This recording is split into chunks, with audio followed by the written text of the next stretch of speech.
കുറച്ച് സ്പൈസി ആയിട്ട് കോവയ്ക്ക മെഴുക്ക് പുരട്ടി ഉണ്ടാക്കിയാൽ ഒരു പ്രത്യേക രുചിയാണ്. ഒരിക്കലെങ്കിലും ഇതുപോലെ കോവയ്ക്ക മെഴുക്ക് പുരട്ടി ഉണ്ടാക്കി നോക്കൂ. നമുക്ക് വീഡിയോയിലേക്ക് പോവാം.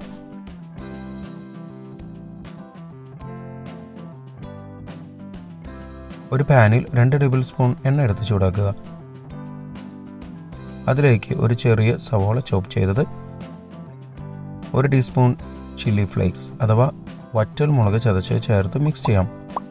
3 മിനിറ്റ് നേരം മീഡിയം ഫ്ലെയിമിൽ വഴറ്റുക. 3 മിനിറ്റ് കഴിയുമ്പോൾ ഫ്ലെയിം ഏറ്റവും കുറവിലേക്ക് വെച്ച് ഒരു നുള്ളു മഞ്ഞൾപ്പൊടി ചേർത്ത് ഇളക്കാം. മഞ്ഞൾപ്പൊടി 1/4 ടീസ്പൂൺ ഒന്നും വേണ്ട, ഒരു നുള്ളു മാത്രം മതി, കൂടിപ്പോകരുത്. ഇനി 250 ഗ്രാം കോവയ്ക്ക ഇതുപോലെ വട്ടത്തിൽ ചെറിയ കഷ്ണങ്ങളാക്കിയത് ചേർക്കുക. ഒപ്പം 2 പച്ചമുളക് നടുവെ കീറിയത്, കുറച്ച് കറിവേപ്പില, 1/4 ടീസ്പൂൺ ഉപ്പ് ചേർത്ത് ഇളക്കുക.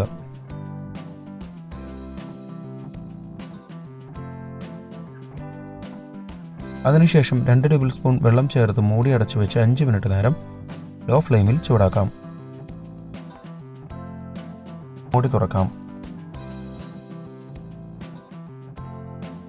1 ടീസ്പൂൺ കുരുമുളക് പൊടി ചേർത്ത് മിക്സ് ചെയ്യുക. ഇതുവരെ നമ്മുടെ ചാനൽ സബ്സ്ക്രൈബ് ചെയ്തിട്ടില്ലെങ്കിൽ ഒന്ന് സബ്സ്ക്രൈബ് ചെയ്ത് സപ്പോർട്ട് ചെയ്യണം. പുതിയ വീഡിയോയുടെ നോട്ടിഫിക്കേഷൻ അപ്പോൾ തന്നെ ലഭിക്കുന്നതിന് ബെൽ ബട്ടൺ കൂടി ഇനേബിൾ ചെയ്യുമല്ലോ.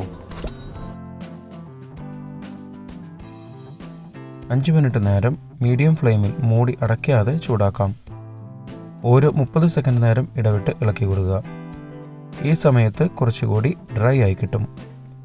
5 മിനിറ്റിന് ശേഷം നമുക്ക് ഫ്ലെയിം ഓഫ് ചെയ്യാം. നമ്മുടെ നല്ല രുചിയുള്ള അടിപൊളി കോവയ്ക്ക മെഴുക്ക് പുരട്ടി റെഡി. ചോറിൻ്റെ കൂടെ വേറെ ലെവലാണ് കേട്ടോ ഇതുപോലെ കോവയ്ക്ക മെഴുക്ക് പുരട്ടി ഉണ്ടാക്കിയാൽ. സ്കിപ്പ് ചെയ്യുന്നതിന് മുമ്പ് ചാനൽ ആദ്യമായി കാണുന്നവരാണെങ്കിൽ ഒന്ന് സബ്സ്ക്രൈബ് ചെയ്യാൻ മറക്കരുത്.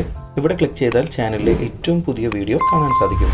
നോൺ വെജിറ്റേറിയൻ റെസിപ്പീസിന് വേണ്ടി ഇവിടെ മുകളിലും വെജ് റെസിപ്പീസിനായി താഴെയും ക്ലിക്ക് ചെയ്യുക.